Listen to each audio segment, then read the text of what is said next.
Hey everyone, my name's Guy. I saw a really interesting little article today. It's called COVID-19 Pandemic Driving a Downgrading of Social Discourse, researcher says. I thought, well, that's a bit of a shame because we're normally pretty laid back in this country. I'll quote this a little bit. The Delta outbreak has unleashed a greater willingness to use derogatory and offensive slurs as part of public discourse, according to a University of Auckland research fellow. A little bit of a shame, you know.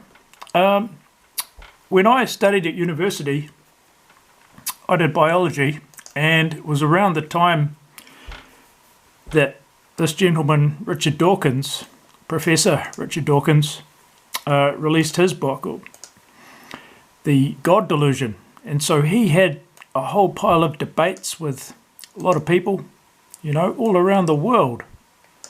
And it was kind of cool because here he is, this big fancy professor, but he's still willing to debate his critics.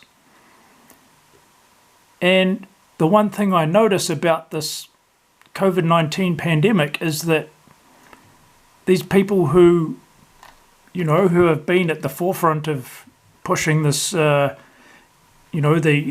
mandates, the lockdowns, the vaccination mandates, or the one vaccination mandate, I should say, these things are, these people don't really seem to debate in university. They don't want to debate, you know, the scientists who don't like it. And I can respect if an individual doesn't want to.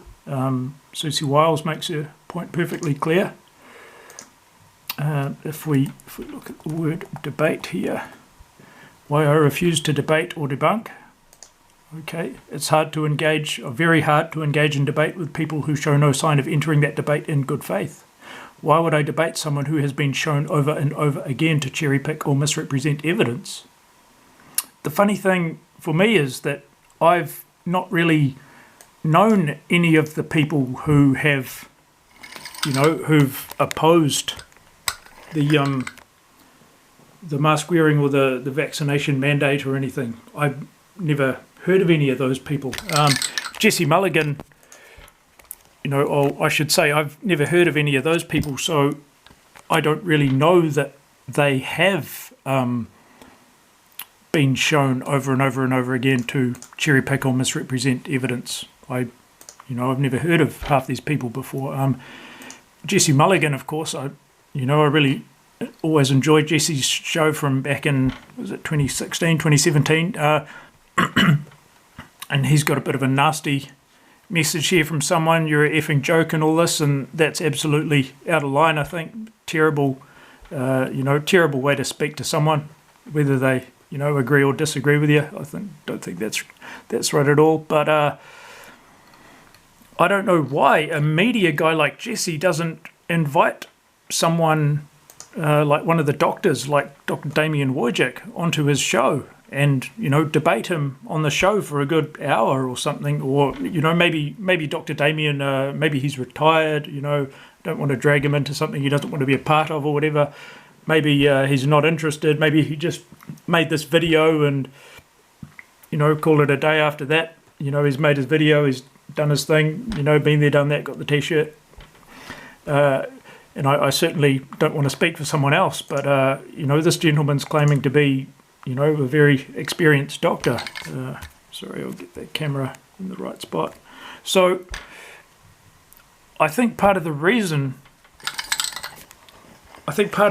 why people are so abusive and, tense now, is partly, obviously, it's very distressing times for many of us, but also because we haven't had the intellectuals in New Zealand having this kind of debate. We haven't had the really difficult questions put to the people in charge, I don't think. I think they've been sort of taking patsy questions from the media. And I think it would really help.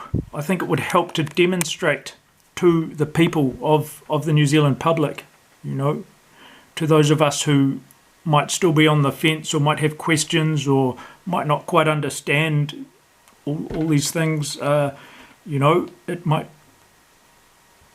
help us to approach these subjects in a bit more of a civil, polite, respectful, compassionate manner. Anyway, thank you for watching.